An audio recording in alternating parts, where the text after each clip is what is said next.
Buenas noches, hermanos. Pues vamos a continuar con nuestro curso de Biblia. Estábamos hablando la vez pasada sobre el libro del Génesis, que es el primer libro. Decíamos que se dividía en dos grandes bloques. El primero sobre los orígenes y luego sobre los patriarcas, que a su vez lo de los patriarcas se dividía en tres partes, ¿verdad? En la parte de Abraham, la parte de Jacob y la conclusión, que sería el libro de Josué. ¿Qué podemos decir sobre los patriarcas? A partir del capítulo 12, o bueno, un poquito al final del 11, verás, habla de los antepasados de Abraham, y ya con el capítulo 12 empieza de golpe, ¿verdad?, el ciclo de Abraham, la llamada que Dios le hace a Abraham. Y bueno, el ciclo de los patriarcas es muy importante porque estamos entrando entonces a las raíces, ¿verdad?, a los orígenes del pueblo de Israel. ¿Dónde se origina el pueblo de Israel? Pues con los patriarcas, ¿verdad? Se les llama patriarcas, ¿verdad?, refiriéndose precisamente a que son los padres del pueblo de Israel, los que dan a la luz al pueblo de Israel, ¿no? Básicamente, ¿no? Esos son los patriarcas. Aquí empieza precisamente esta historia. Y estos patriarcas, bueno, el más famoso pues es Abraham, el primero de todos los patriarcas.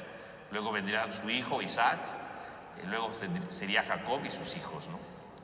Pero estas historias de los patriarcas pues están formadas por una serie de leyendas, ¿verdad?, que se fueron transmitiendo de manera oral, ¿verdad?, de generación en generación, porque narraban los orígenes de su pueblo y por lo tanto los orígenes de las tribus cuando empezaba todo, ¿no?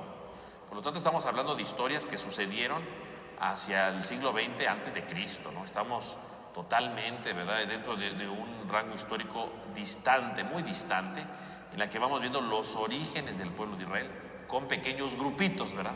Porque los patriarcas pues representan pequeñas tribus, ¿verdad?, pequeños grupos que iban de un lado a otro, ¿verdad?, que iban emigrando de un lado a otro, tratando de asentarse en un lugar, ¿no? Y estas leyendas pues iban transmitiendo de manera oral, ¿no?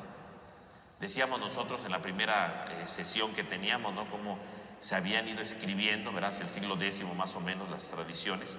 Y pues precisamente la recolección de todas estas leyendas, ¿verdad?, que se iban teniendo en la mente, ¿no?, en la memoria.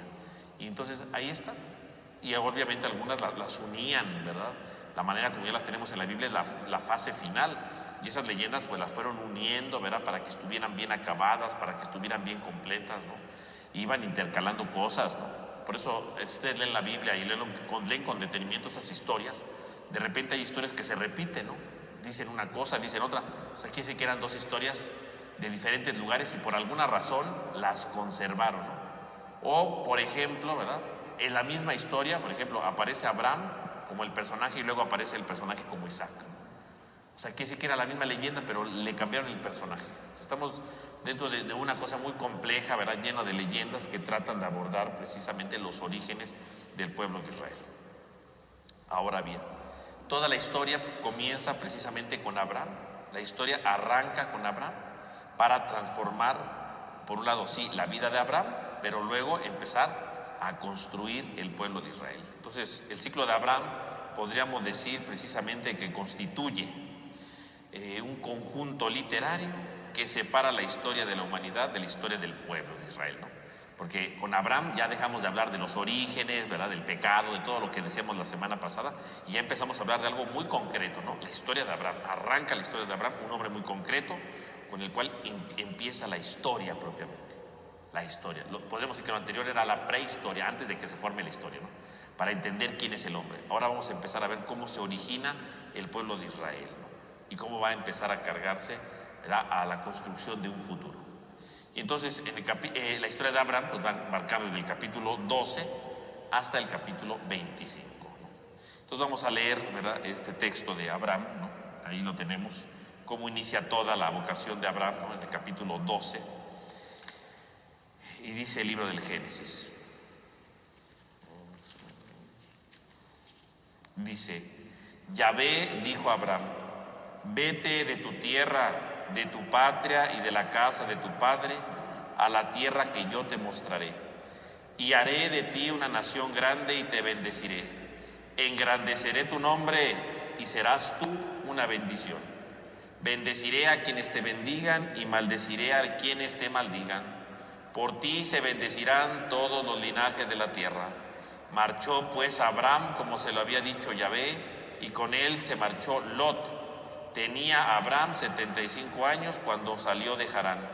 Tomó Abraham a Sarai, su mujer, a Lot, hijo de su hermano, con toda la hacienda que había logrado y el personal que había adquirido en Harán, y salieron para dirigirse a Canaán.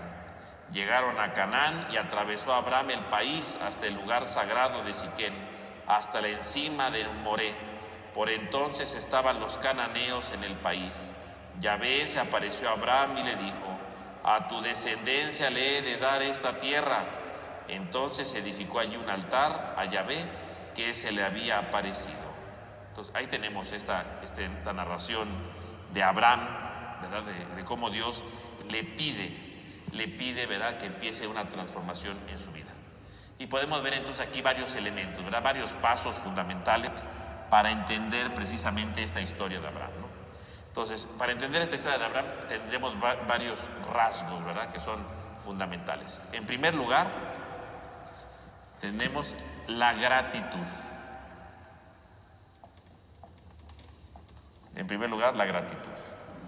En segundo lugar, el distanciamiento de la historia.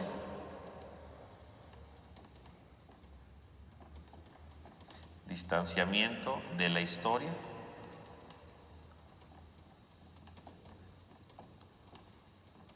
Distanciamiento de la historia. En tercer lugar, tendríamos el riesgo. Y finalmente, el cuarto, la bendición.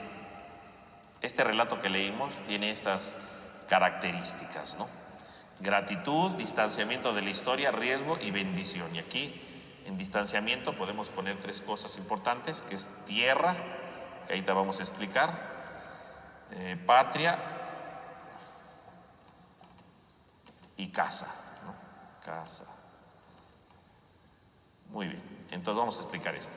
Entonces, estos rasgos que aparecen aquí en el libro del Génesis. En primer lugar, la gratitud. Dios va a llamar precisamente a Abraham, que es un hombre anciano, que no tiene hijos, y no tiene hijos porque es estéril, ¿no?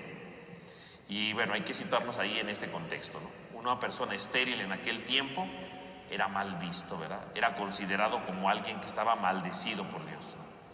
Porque los hijos son el símbolo del futuro. En la época de Abraham, ¿verdad?, era muy interesante porque no había la idea de la resurrección de los muertos todavía. Entonces, ¿cómo es que yo voy a sobrevivir, ¿no? Después de que yo muera y desaparezca, ¿cómo sobrevivo?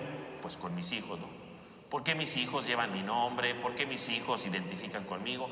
Mis hijos van a hacer que yo siga presente, ¿no?, que yo siga vivo. Entonces, los hijos son un signo del futuro de Abraham. Si Abraham no tiene hijos porque es estéril, pues significa que no tiene derecho a un futuro. Y cuando alguien no tiene derecho a un futuro, ¿qué significa? Pues que está maldecido. Habrá hecho algo en su vida que Dios le dijo: tú no mereces hijos. O sea, no mereces que tengas posteridad, no mereces que tengas un futuro. Así que de fácil tú eres alguien que estás maldecido. Por lo tanto, si yo estoy maldecido por Dios, pues no tengo un futuro. Y por supuesto que si no tengo futuro, estoy castigado, por así decirlo, por Dios. Bueno, pues entonces significa que estoy totalmente lejos de Dios. Entonces, que Dios irrumpa de repente un día y llame a Abraham, pues es una novedad. Significa que Dios está comunicando con Abraham. Dios, se supone que Abraham, por ser maldito, no podía comunicarse con Dios, ¿no? Y Dios le habla a él. Por eso digo que es un signo de gratitud. Porque todo esto es fruto de la gratitud. ¿Por qué Dios llamó a Abraham?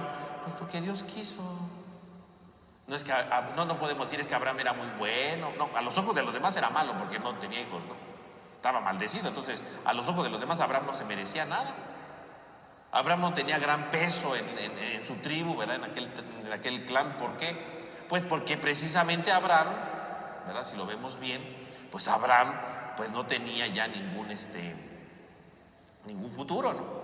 Porque no tenía hijos, no era tan tomado en cuenta.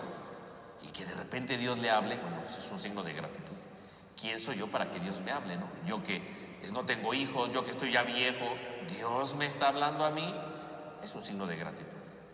Quiere decir que toda vocación comienza con la gratitud. Dios llama de a gratis, no llama porque seamos muy buenos, porque seamos perfectos. Dios llama porque nos ama nada más, ¿no? Y Dios ama a Abraham, por eso llama a Abraham. Pero cuando Dios llama a Abraham, cuando Dios lo llama porque lo ama, entonces le pide algo nuevo, ¿no? Y le pide de inmediato, dice, deja tu tierra, tu patria y la casa de tu padre. Entonces le pide que deje eso, que se distancie de su historia.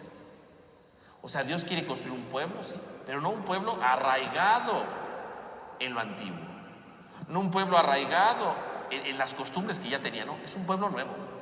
Y si va a construir un pueblo, va a construir un pueblo con algo nuevo, con algo distinto, no con lo mismo. Si Dios hubiera dicho, a ver, aquí va a nacer el hijo de Abraham en esta tribu, entonces el pueblo hubiera sido la continuación de esa tribu. No, Dios quiere formar un pueblo distinto. Y entonces Abraham tiene que dejar su tierra, tiene que dejar, ¿verdad?, su patria, tiene que dejar la casa de su padre, porque tiene que ir a un lugar nuevo para que empiece ahí una nueva historia. De cero, va a partir de cero. Por eso le dice eso. Entonces, en segundo lugar, la llamada a Abraham es un distanciamiento de la historia. Tiene que dejar totalmente todo para empezar un nuevo proyecto, para empezar a ser distinto, ¿no? Y este distanciamiento de la historia, primeramente, deja tu tierra, ¿no? Y la tierra, ¿qué simboliza? Pues es el símbolo de los orígenes, ¿no? Sus propiedades, sus bienes, ¿verdad? Lo que él está acostumbrado, ¿no? Sus paisajes, ¿verdad? Abraham todos los días se levantaba ahí donde vivía, ¿verdad? Y veía el amanecer, el atardecer, yo qué sé, ¿no? Ya estaba acostumbrado. Dejar su tierra significa deja todo eso que ya te acostumbraste. Dejarás de ver ese paisaje, lo verás desde otro punto de vista, ¿no? Dejarás tus posesiones en cierto sentido, ¿no? Te llevarás cosas, pero hay cosas que no se van a poder llevar, ¿no? Dejarás a lo que ya estabas acostumbrado para empezarte a acostumbrar a algo nuevo, ¿no? Deja tu tierra, deja tu patria, ¿no? Y la patria, pues, es el nivel humano de todo, ¿no? Su cultura, sus costumbres. O sea, dejar la tierra significa vete a tu lugar donde va a haber otras costumbres. Estas costumbres ya no las vas a llevar. Si voy a construir un pueblo nuevo, tendrá costumbres nuevas. No van a ser las antiguas, van a ser distintas. Se van a transformar, se van a renovar. Deja tus costumbres, tu patria y la casa de tu padre, ¿no? Que es finalmente la familia, ¿no? El clan, ¿no? Las relaciones afectivas, las relaciones hereditarias, las relaciones morales, ¿no? En donde él, ¿verdad?, creció y donde tiene su propia identidad. Deja también la casa de tu padre. O sea, deja todo. O sea, deja lo material que te rodea, deja tus propias costumbres y deja tus propios afectos, todo. Y yo te voy a decir a dónde te vas, a una tierra que yo te mostraré. Pero deja todo esto. Entonces, si por un lado Dios llama, gratitud, pero cuando Dios llama también a que dejemos, nos distanciemos de la historia. Dios llama para generar algo nuevo siempre, ¿no? Y por ejemplo, si lo aplicáramos, por ejemplo, al matrimonio, pues el matrimonio es una gratitud, ¿no? Cuando alguien se casa, ¿por qué se casan dos personas? Pues porque es una gratitud, es un signo de gratitud, ¿no? De uno y de otro, ¿no? Finalmente, ¿no? Dios llama a este estado de vida, ¿no? Pero cuando alguien se casa, pues se supone que tendrían que distanciarse de la historia, porque van a formar una familia nueva, ¿no? Se supone, ¿verdad? Pero luego sale con que no, que van a vivir en la casa de la mamá, que en la casa de aquel, que entonces no se distancian de esto. No van a formar una historia nueva porque quieren seguir arraigados de lo antiguo. Una familia nueva no sale arraigado en lo antiguo, ¿no? Así de sencillo, ¿no? Punto. Quieren seguir una continuidad de lo mismo y no generan algo nuevo porque precisamente, ¿verdad? Si yo vivo en la casa de mis suegros y yo quiero generar algo nuevo, los suegros no me van a dejar, van a decir, aquí no se acostumbra. Y pues sí, pues es su casa de ellos, aquí no se acostumbra y ya se fregó el asunto, porque entonces nunca va a haber una familia, pero no es nueva, es simplemente como la extensión de la vida. Frustraron algo, ¿verdad? Y no, ni modo, ¿verdad? Ellos quisieron vivir esa experiencia y no quisieron arriesgarse. Y entonces el distanciamiento de la historia. Ahora, en tercer lugar, Dios le da un riesgo, no solamente se distancia de la historia, deja todo lo que es Él, ¿no? Es un riesgo, porque dice, a la tierra que yo te mostraré. No le dice Dios, mira, te vas a ir por aquí derecho, das vuelta y ahí ya. No, no. En su momento yo te voy a mostrar la tierra, en su momento. O sea que si Abraham le hubiera dicho, ¿a dónde voy? Dios le hubiera dicho, luego te digo, ¿no? O sea, ni siquiera Dios le da el mapa, ¿verdad? Le dice, mira, vete por acá. No, yo te mostraré la tierra. Oye, pero yo te digo luego, ¿no? Pobre Abraham, ya 75 años, pobre viejito, ¿verdad? Y caminando a tonto, si lo que no sabía ni a dónde iba, ¿no? Y yo no sé qué pensaría Sara, ¿verdad? Cuando le dijo, ya nos vamos, hecho, ¿a dónde? ¿Quién sabe? Pero ya vámonos, hecho. Se insoló mi viejo, ¿verdad? Pero bueno, ahí va la pobrecita, ¿verdad? Caminando, ¿verdad? Yendo de un lado a otro, sin saber a dónde, ¿no? Él sigue caminando. Dios le va a decir un día a dónde y bueno, pues él se arriesga. Es un riesgo. Cuando Dios llama, nos llama a algo nuevo. Y a veces no sabemos cuál es el punto de llegada. Es un riesgo, Dios llama y es un riesgo en nuestra vida. Pero curiosamente, dice, tú te irás, pero serás bendición para los demás.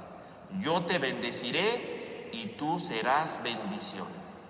En ti serán bendecidos todos los linajes de la tierra. La bendición.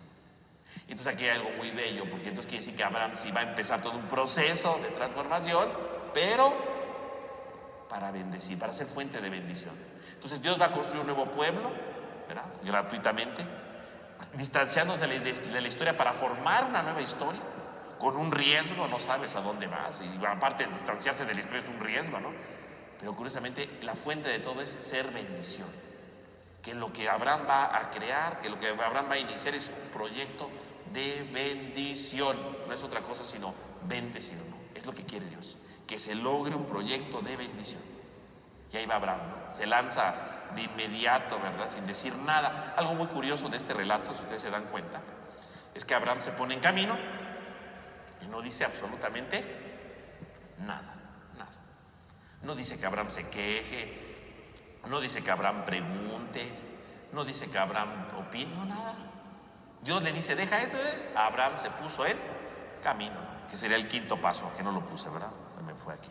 Quinto paso, ¿no? Puesta en camino, ¿no? Puesta en camino.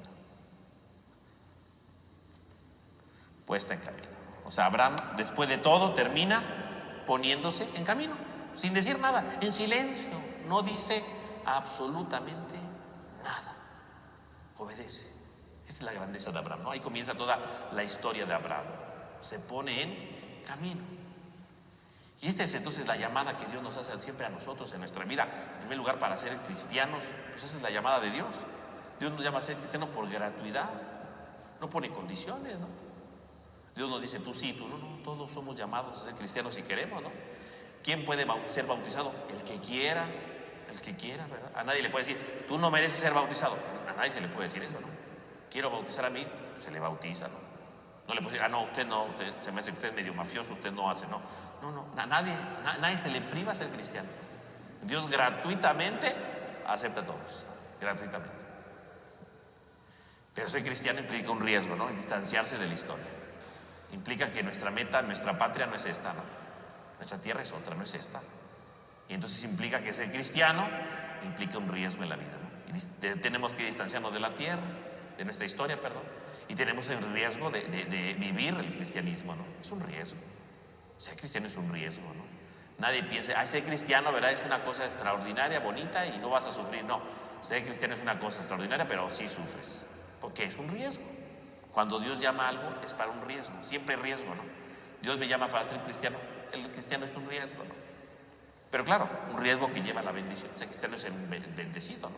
Porque quiere decir que estoy cerca de Dios, porque quiere decir que Dios me va iluminando, porque quiere decir que Dios me va a ir dando su camino, pero es un riesgo. Y Dios llama para todo, ¿no? Decíamos hace un momento para matrimonio. El matrimonio es un riesgo, ¿no? El que se quiera casar, pues se casa porque se quiere arriesgar, ¿no? Si alguien quisiera decir, yo me quiero casar pero no quiero ningún riesgo, no se case, no se case. ¿Por qué hay tantos divorcios? Pues porque se dieron cuenta que era un riesgo, ¿no? Pues sí, porque resulta ser que la otra persona no piensa como yo siempre, la otra persona tiene sus caprichos, la otra persona tiene su carácter, la otra persona tiene sus costumbres que no concuerdan a veces con la mía. Pues el matrimonio es un riesgo, ¿verdad? El matrimonio cristiano es un riesgo. Y el matrimonio cristiano significa, ¿por qué en el matrimonio cristiano no hay divorcios? Pues porque cuando se casan, ¿verdad? Lo dicen, yo te acepto a ti, ¿verdad? Como mi esposo, como mi esposa, en lo próspero y en lo adverso. ¿Y lo adverso qué es? Porque a veces pensamos que lo adverso pues, son problemas económicos, alguna enfermedad. No, adverso significa todo lo negativo de la vida, ¿no? Su mal carácter, sus costumbres, sus cosas negativas.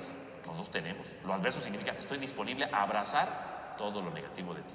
Aquí estoy para abrazar esa miseria que tienes, ¿no? Y el otro está para abrazar mi miseria, porque cada quien tiene su miseria. Nadie va a decir, yo soy perfecto. No, todos tenemos defectos, todos tenemos errores. Y cuando alguien se casa está disponible para abrazar los defectos del otro. Ese es un riesgo. Y es un riesgo. Díganme si no es un riesgo. Empezar a entender a la otra persona, empezarlo a comprender, empezarle a tener paciencia, empezarle a ayudar, empezar a trabajar juntos a pesar de los problemas. Es un riesgo. Eso es el matrimonio, por eso se casa uno, ¿no? Porque hay divorcios, porque no les gustó el riesgo, ¿no? Ay, no es que me ve feo, ay, no es que no hace caso, es que... Ay, entonces se divorcian porque no entendieron que era el matrimonio, ¿no? Entonces obviamente se divorcian porque no quisieron aceptar el riesgo, ¿no? Cuando Dios llama es un riesgo, ¿no? Y por eso no hay divorcio en la iglesia. En el civil sí, ¿verdad? Porque en la sociedad no les gustan los riesgos, ¿no? En la sociedad nos presentan lo fácil, lo factible, y cuando tú tengas miedo, huye, ¿no? Entonces te divorcias, etcétera, ¿no? Pasa eso. Pero en el cristianismo no, en el cristianismo, el matrimonio cristiano no, porque es abrazarlos. Tú cuando te estás casando le estás diciendo, te acepto con tus defectos, ¿no? Con tus fragilidades, con tus enojos, etcétera. Te acepto con eso. Uno lo abraza, ¿verdad? Y por eso la iglesia dice, no hay divorcio. Pues no hay divorcio porque tú prometiste ahí abrazar eso, ¿no? Claro, con la gracia de Dios, ¿verdad? Dejando que Dios entre en tu vida, dejando que Dios te ayude. Pero es un riesgo. Dios cuando llama es un riesgo. Dios no llama para pasársela bien chévere en el mundo, no. Dios llama para tener riesgos. Y bueno, mayor riesgo que el de Abraham, bueno, no vemos, ¿no? Un señor anciano camina tontos y locas, pues es un riesgo, ¿no? Y no le pasó nada, ¿no? Curiosamente, ¿no? El riesgo. Pero aunque uno tenga riesgos, Dios ayuda. Si tú dejas que entre Dios en ese riesgo, Dios te ayuda.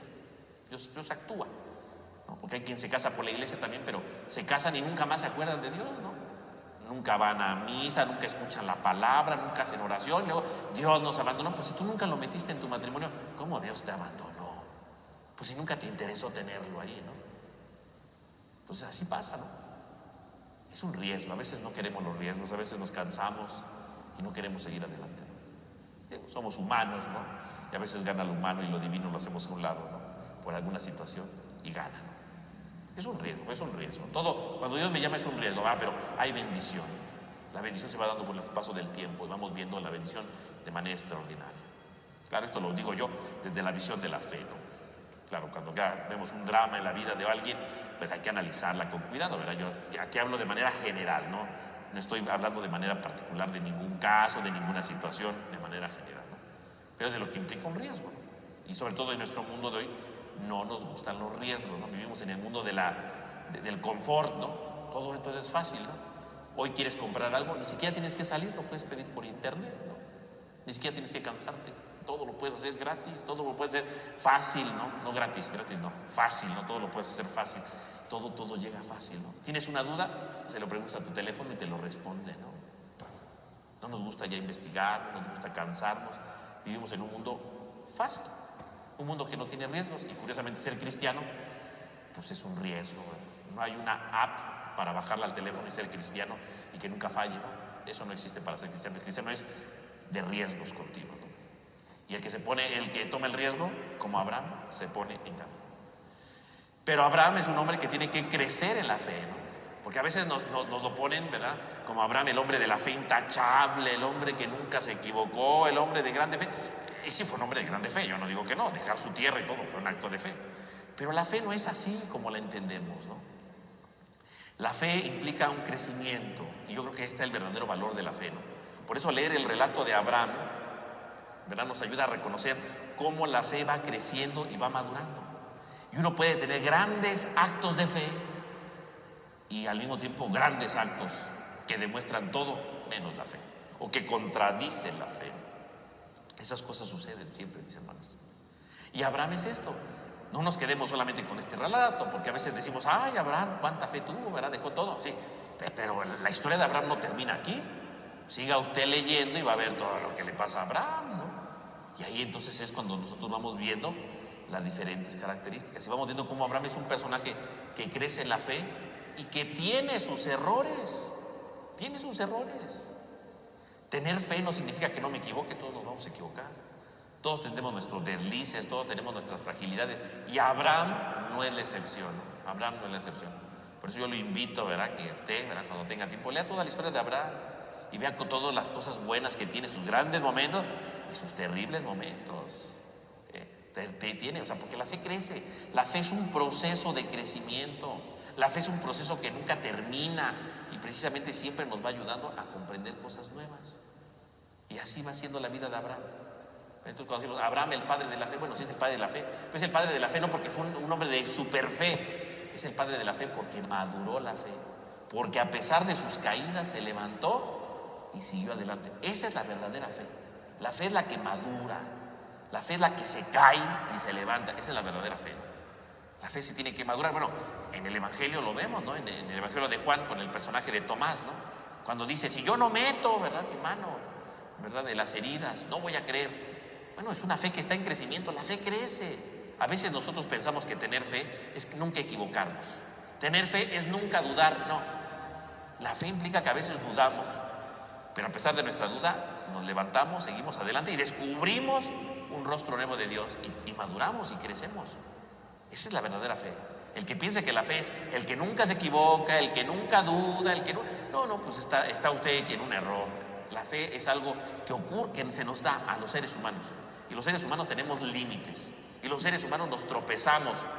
Y si se nos ha dado la fe, también nos tropezamos en la fe. También. Porque la fe tiene que crecer y madurar. Así como un niño, ¿verdad?, cuando empieza a caminar, no camina el primer día, ¿verdad? Empieza a dar su primer paso y ¡zas!, va al suelo, ¿no? ¿Y qué hace el niño? Pues se tiene que levantar y seguir esforzándose, ¿no?, hasta que camine bien, ¿no? Si el niño no se cayera, pues no aprendería a caminar. Necesita caerse para aprender a caminar. No hay ningún niño que diga, mi hijo caminó el primer día y nunca se cayó. No es cierto, ¿no?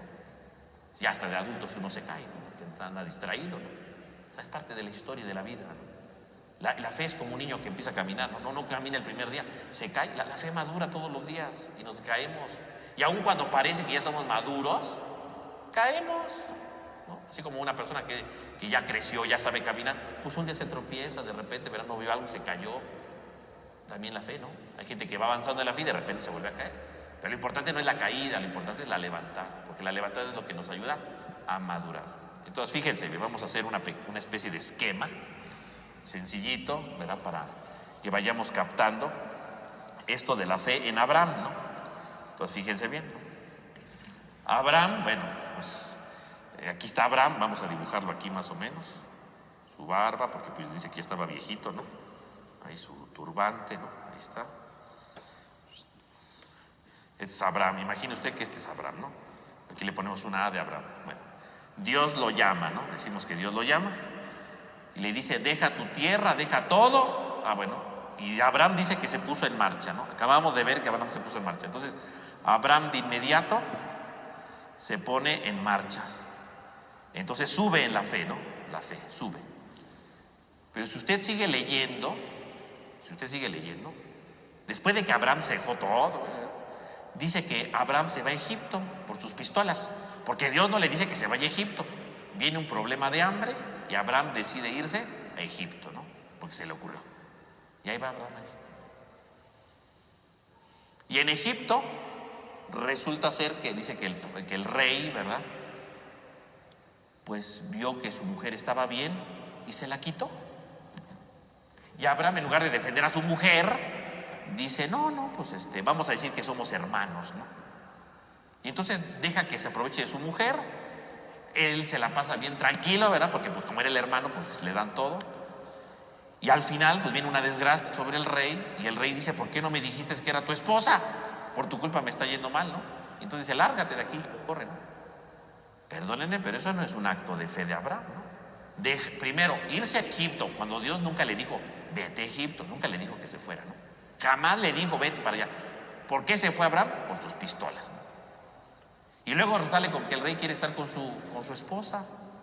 Y él, pues llévatela, ¿no? Pues total, dile que soy tu hermano y no me hace nada. Y la pobre mujer ahí, ¿no? Perdónenme, pero eso no es un acto de fe. Esa es una caída total de Abraham, ¿eh? Ahí está. Viene la caída de Abraham, ¿no? Y está en el mismo capítulo 12, ¿no? Aquí está el capítulo 12, del 1 al 9. Pues aquí está el capítulo 12, versículo 10, ¿eh? Y ahí viene la caída de Abraham, ¿eh? Luego, O sea, Abraham inmediatamente. Y además, si Abraham se hubiera quedado en Egipto, ¿verdad?, si Dios no hubiera intervenido, entonces el rey de Egipto se hubiera quedado con su esposa. Abraham nunca más hubiera estado con su esposa. No hubiera habido descendencia. Se acabó el proyecto de Dios. Abraham no sería el padre del pueblo de Israel, porque ahí echó a perder todo, ¿no? Es una caída total, garrafal de Abraham, ¿eh? Terrible, es una cosa terrible de Abraham. Fíjese cómo alguien que tuvo fe para dejar todo, de un día para otro decide hacer su propio proyecto. Vámonos a Egipto, que tu esposa, llévatela. Caída de la fe. Obviamente Dios interviene y le dice, se me regresan a la tierra. Y ahí van de regreso. Inmediatamente, verá, dice el capítulo 13, ¿no? El capítulo 13, Génesis 13, nos habla, ¿verdad? Nos habla ahí de cómo se pelea Lot y Abraham, ¿no? Decíamos ahorita que leíamos el capítulo 12, decíamos que Lot era el sobrino de Abraham. Se supone que Lot se fue con Abraham porque pues Abraham ya estaba viejito, ¿verdad? Se nos podía desmayar ahí en medio camino, pues alguien que lo levante, ¿no? Que lo cuide. Bueno, pero resulta ser que pues Lot y Abraham pues tenían ahí sus siervos, sus sirvientes, sus ganados, ¿no? Y se empiezan a pelear, ¿no? Los sirvientes, ¿verdad? Que porque están comiéndose cosa que no le toca, que quién sabe qué. Y entonces Abraham dice, esto no puede seguir así. Nosotros no podemos estar peleando, somos hermanos, ¿verdad? Hermanos no en el sentido de carne, ¿verdad? Sangre, sino hermanos porque somos tío y sobrinos. Entre ellos se llamaban hermanos, ¿no? No puede pasar eso. Y entonces Abraham decide, ¿verdad? Decirle a Lot, mira, no podemos pelearnos, somos familia, no podemos estar peleándonos. Y entonces le dice a Lot, ¿verdad? A ver, mira, para evitar problemas, mira, vamos a dividirnos, ¿no? O sea, tú te vas para un lado, yo me voy para el otro. No, yo me voy para el otro lado. A donde tú te vayas, yo me voy del lado contrario para no pelearnos, ¿no? El pobrecito se va para allá. Se supone que Lot salió para ayudarlo, ¿no? Se supone que Lot salió para cuidarlo. Y al final le dice, órale, al lugar desértico, yo me voy al paraíso, ¿no? No, pues, con sobrinos así, pues ya no. Pues mejor que ni ayude, ¿no? Mejor que hubiera quedado ahí. Pero bueno, total, que se separan los dos. Y Abraham decide evitar la pelea, con tal de que haya buena relación entre ellos, de hermanos, ¿no? Ah, bueno, pues entonces en el capítulo 13 vemos cómo vuelve a subir la fe de Abraham, ¿no? Porque decide quitarse de peleas, decide quitarse de broncas, ¿verdad? De discusiones, ¿verdad? Y ya, y respétalo. Aunque Lot fue un ambicioso, ¿verdad? Y se va ya a un lugar paradisíaco, y él se queda en el lugar más feo, aparentemente, él se queda ahí. Otra vez la fe de Abraham, que busca la paz, que busca la armonía, que busca el bienestar de los demás, ¿no? Sube, ¿no? Luego, si ustedes están leyendo el capítulo 14, bueno, es una cosa muy curiosa, ese es un pasaje muy raro, ¿no? Donde Abraham aparece con un ejército, como un gran guerrero que derrota enemigos. Es un relato muy épico ese, ¿no? Como para exaltar la figura de Abraham. Seguramente eso nunca pasó, ¿no? Más bien es el relato de alguna guerra que hubo, ¿verdad?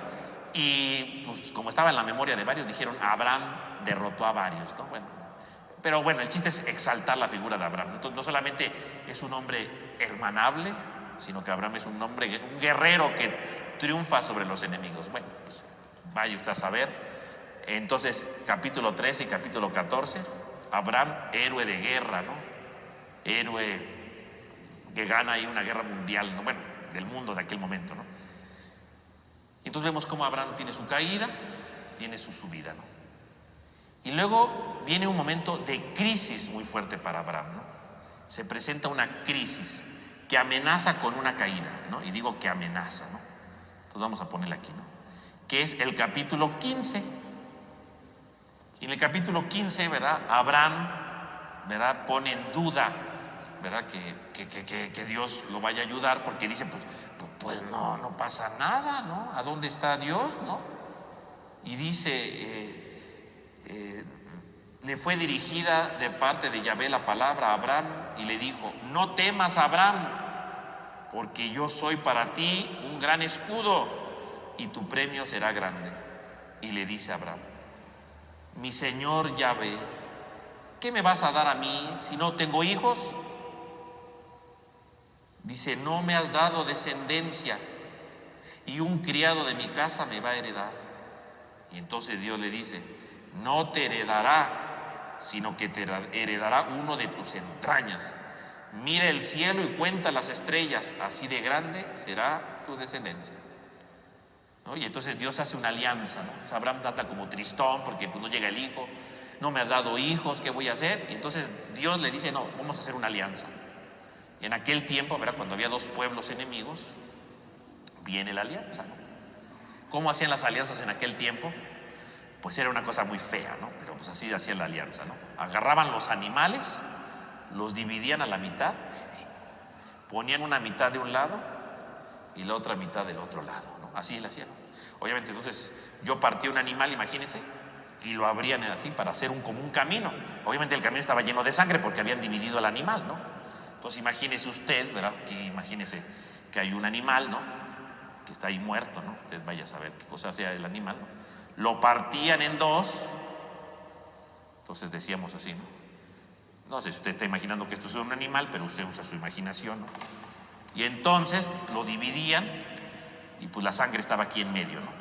Esta es una parte del animal y esta es la otra, ¿no? Y hacían un camino ahí horrible de sangre, ¿no? Y eran varios animales en un camino, ¿verdad? Entonces cuando se hacía la alianza entre los dos líderes o los dos jefes de las tribus que habían hecho la alianza, pasaban encima de la camino de sangre, ¿no? Y entonces se agarraban del brazo y pasaban ahí muy contentos, ¿verdad? Ahí, y al final del otro camino decía, si yo no cumplo mi promesa, quede destazado como este animal. Esa era la alianza. Entonces dice, verá el texto, que le pide Dios a Abraham, ¿no? En el capítulo 15, que parta los animales y que haga el camino, ¿no? Y entonces Abraham piensa y dice, pues alguien va a venir para hacer la alianza, ¿no? Y dice que pasó, vino la noche, Abraham se durmió, no sabía qué iba a pasar, y dice que pasó una bola de fuego sobre el camino, sobre ese camino. Esa bola de fuego es Dios, ¿no? O sea que sobre ese camino el único que pasó fue Dios. Dios es el que se compromete con Abraham y le dice, si yo no te cumplo, si yo no te doy tu hijo, quede destazado. Abraham no pasó. El único que pasó sobre el camino de sangre fue Dios. O sea que el único que hizo la alianza fue Dios. El único que se comprometió fue Dios. Abraham no pasó. Y bueno, pues Abraham siempre se equivoca. Ya lo ven aquí que se equivocó y le faltan todavía, ¿eh? Entonces en ese momento cuando Abraham ve eso, cree de nuevo con Dios, ¿no? Entonces, pues es un hombre que sigue creciendo en la fe, ¿no? Entonces, si parecía una caída, pues no, ¿verdad? Va para arriba, la fe va creciendo. Entonces el capítulo 15 es un bello capítulo de alianza donde la fe de Abraham crece.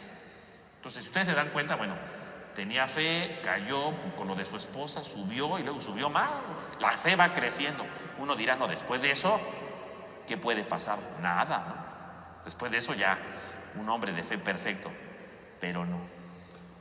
Si seguimos leyendo nos encontramos con el capítulo 16, ¿no?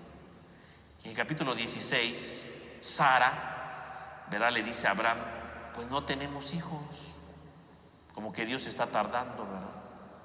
Y entonces, ¿qué te parece si agarras a mi esclava Agar y tienes un hijo con ella? Claro, para nuestra mentalidad de nuestros tiempos, o sea, que Abraham se haya metido con la esclava, bueno, pues sí, es algo de muy mal gusto, ¿no? ¿Cómo, no? Y además Sara le dice, toma mi esclava, porque ni siquiera dicen, Abraham fue, ¿verdad? Ahí y se metió con la esclava, no. La esposa es la que le da permiso, le dice, agarra. ¿Por qué pasa esto? Primero que nada tenemos que entender esto de que agarra a la esposa, era una costumbre de aquel tiempo, ¿no? La ley, ¿verdad? De Babilonia, del código de Hammurabi, dice, eso está ahí en el código, ¿no? Que si una mujer es estéril y no puede tener hijos, perdón, si un hombre es estéril y no puede tener hijos, o la mujer, el hombre o la mujer más bien, pueden tomar a la esclava, ¿no? Y entonces tener un hijo con ella, ¿no? Entonces, más bien dicho, corrijo, ¿verdad? Porque a mí había hecho bolas. Si la mujer es estéril y no pueden tener hijos, entonces el esposo puede tomar a la esclava para tener un hijo con ella, pero sería el hijo no de la esclava, sería el hijo de la esposa, porque el día del parto, la primera que tiene que agarrar al niño es la esposa. Entonces, aunque el esposo haya tenido un hijo con la esclava, el día del parto, la que recibe al niño, la primera que tiene que agarrar al niño es la esposa, ¿no? Para decir, este es mi hijo, ¿no? O sea, la esclava lo tuvo en mi lugar. La esclava lo tuvo en mi lugar. Por eso le dice a Abraham, toma a mi esclava, ¿no? Y Abraham, pues ahí va, muy obediente, ¿verdad? Pues ahí va y tiene ahí relaciones con la esclava para tener un hijo. Bueno, pero esa es una caída de la fe, ¿no? Porque Dios les había dicho que iban a tener un hijo, claro. Pero Dios les iba a decir cuándo. Dios jamás les dijo, agarra a la esclava. ¿Cuándo le dijo Dios que agarra a la esclava? Nunca.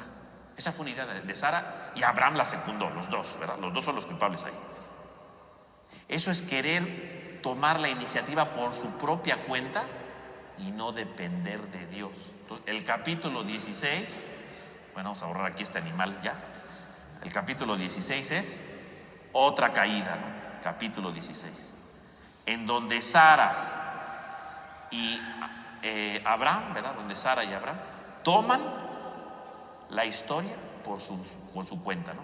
Toman la historia en sus manos y ellos quieren hacer lo que les viene en gana, no lo que Dios les pide. Es la caída de la fe, ¿no? Ya no quieren hacer lo que Dios dice, sino lo que ellos. Dios prometió un hijo, bien. No está llegando el hijo, pues órale con mi esclava, ¿no? ¿A qué horas dijo Dios eso? Y Dios, por supuesto, le dice a Abraham: yo cuando te dije eso, ¿verdad? Si vas a tener un hijo, va a ser con tu esposa, no con la esclava. Eso es un signo, ¿verdad? Entonces, de cómo uno quiere tomar la historia en sus propias manos, ¿no? Quiere guiar la historia por sí mismo sin tomar en cuenta a Dios, ¿no? Claro que, bueno, pues nace Ismael, ¿no? Porque de ahí nace Ismael. Y Dios obviamente lo toma en cuenta, ¿no? También pobre niño no tenía la culpa, pero Ismael no es el hijo de la promesa, porque Dios nunca dijo que hiciera eso, ¿no? Y claro, recordemos que la vez pasada decíamos que uno de los grandes temas es el problema de hermanos, ¿no? Así como Abraham tuvo problemas con Lot, ¿verdad? Entre hermanos. Luego, ¿verdad? Más adelante, Ismael e Isaac, ¿verdad? Los hijos de Abraham tienen problemas. Siempre hay problemas, ¿no? Hay problemas entre Sara y su esclava Agar, ¿verdad? Hay problemas porque obviamente como tiene un hijo, ¿verdad? Pues luego la que se empieza a creer más es la esclava, ¿no? El hijo es mío, no es tuyo, ¿no? Aunque por ley se supone que es de la esposa, ¿no? Por ley. Pero bueno, la esclava se le sube ahí, ¿verdad? Las ínfulas de que ella tiene el hijo, ¿verdad? Que ella no es estéril, ¿verdad? Entonces, pues, la Sara, pues, empieza a enojar, ¿verdad? Y también la corre, ¿no? Lárgate de aquí, ¿verdad? La corre, ¿no? Porque se desespera, ¿verdad? Pelea entre ellas, ¿no? Entre la esclava y la dueña, ¿no? Porque finalmente se le empieza a subir a la otra, ¿no? Alce la mano a la que tiene un hijo. Y Sara ahí, no, pues no se puede, ¿verdad? Obviamente se sentía mal la pobrecita. Bueno, entonces caída de Abraham de nuevo. Querer hacer lo que venga, ¿verdad? Querer tomar el proyecto de Dios en mis manos. El proyecto de Dios es de Dios, no es mío. Y luego viene el capítulo 17, ¿verdad? Ahí va, ¿no? Y el 17 otra vez viene una subida, ¿verdad? De fe. En el capítulo 17 Dios vuelve a hacer una alianza. Es donde Dios le dice a Abraham que el signo de los judíos, ¿verdad? Es la circuncisión. Entonces le dice: a partir de ahora, ¿verdad? La circuncisión va a ser la señal de que ustedes son mi pueblo, ¿no? Y entonces ahí está el valor de la circuncisión, ¿no? Que siempre ha sido muy valiosa para el pueblo de Israel, ¿no? Entonces la circuncisión. Pero también en el capítulo 17 hace la alianza y le dice que va a tener una gran descendencia como la arena del mar, ¿no? Y le dice, ¿verdad? Que esta descendencia, y él es tan grande que él va a ser un padre de multitudes. Y el capítulo 17 es muy importante, ¿por qué? Porque el capítulo 17 es cuando le cambia el nombre, ¿no? Porque ustedes van leyendo en la Biblia, ¿verdad? En la Biblia primero, ¿verdad? Aparece así, ¿no? Abraham, ¿no? Abraham. Así solito, ¿no? Abraham. Y luego, cuando le cambia el nombre, le ponemos un H, ¿no? Y entonces el nombre es Abraham. Abraham. Le cambia el nombre, que casi es lo mismo, ¿no? Uno dirá, pues no, cambió mucho. Y entonces, Abraham en general, ¿no? ¿Qué quiere decir? Abraham quiere decir el hijo del Padre. Eso quiere decir Abraham, ¿no? El hijo del Padre. Y Abraham, ¿qué quiere decir? Pues el hijo del Padre. Quiere decir lo mismo, pues es el mismo nombre, nada más está alargado con esto, ¿no? En español lo estamos alargando, pero Dios le da un significado distinto. Ya no te llamarás Abraham, sino te llamarás Abraham. Y dice, porque serás padre de multitudes. Entonces Dios es el que le da el significado al nombre. ¿Qué quiere decir Abraham? Abraham quiere decir padre de multitudes. Etimológicamente no. Teológicamente sí. Abraham quiere decir padre de multitudes. Porque ¿qué es lo que está haciendo con el nombre de Abraham? Lo está alargando, ¿no? Le está agregando bueno, en español, ¿no? Una H y una A, o sea, lo está alargando el nombre. Y alargar el nombre significa que está alargando su persona, que está extendiendo su persona, porque su persona va a ser un padre de multitudes, o sea, él va a ser un padre de un gran pueblo, lo está alargando. Entonces, el significado del cambio del nombre es esto, ¿no? Dios que viene a alargar, Dios que viene a ensanchar el nombre de Abraham. Y el nombre significa la persona de Abraham. Él va a ser padre de multitudes, de muchos, lo está alargando, ¿no? Es como si le estuviera alargando, ¿verdad? Su visión. Tú antes eras Abraham, así chiquito, ¿verdad? Sin hijos. Ahora es Abraham, ¿no? Alargado, porque ahora vas a tener muchos hijos. Vas a ser padre de multitudes, ¿no? Y entonces Abraham vuelve a creer, ¿verdad? Y bueno, pues entonces vuelve a estar arriba, ¿no? Y luego, vamos a borrar aquí porque ya no tengo pizarrón de ese lado, ¿no? Usted use su imaginación, ¿no? Y entonces después del capítulo 17, que es una subida de Abraham, ¿no? Pues ahí sí, entonces empieza todo algo muy bello, ¿verdad? Porque viene entonces el capítulo 18, que sigue arriba. Porque en el capítulo 18, Dios visita a Abraham y le promete, y le dice, el año que viene vas a tener un hijo. Se cumple la promesa. Dios se aparece, ¿verdad? Dice que hay 3 hombres que van caminando, ¿no? Abraham los ve, ¿verdad? Y los recibe ahí en su casa, ¿no? Bien contento, ¿no?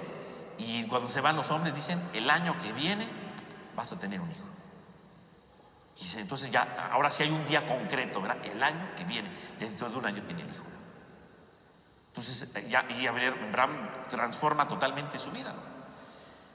Y luego, bueno, luego viene el capítulo 19, que bueno, en el capítulo 19 no tiene nada que ver con Abraham, porque el capítulo 19 es cuando viene la destrucción de Sodoma y Gomorra, ¿no? Entonces, al final del capítulo 18, si usted lee en el capítulo 18, Dios le promete que el otro año va a tener un hijo, y luego viene la oración de Abraham, ¿no? Donde le dice, voy a destruir Sodoma y Gomorra, ¿no? Y entonces le dice Abraham, no, pero ahora hay gente buena, ¿no? ¿Qué tal si hay 50 buenos? Bueno, si hay 50, no la destruyo. Bueno, ¿qué tal si son 45? Bueno, si son 45, no la destruyo, ¿no? Bueno, ¿qué tal si 20, no? Y así hasta que llegan a 10, ¿no? Y dice Dios, bueno, si hay 10 personas buenas, no lo voy a destruir, ¿no? Y bueno, pues nunca hubo personas buenas, ¿no? Entonces en el capítulo 19 narra toda la destrucción de Sodoma. ¿Cuál es el pecado de Sodoma? El pecado de Sodoma es la falta de hospitalidad. Ese es el pecado. Porque a veces decimos, es que allá había un montón de desórdenes y de pecados y yo qué sé qué cosa.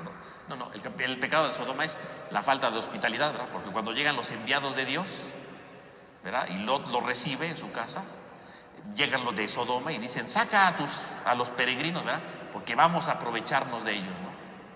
O sea, no fueron hospitalarios. Y la hospitalidad en aquel tiempo era sagrada.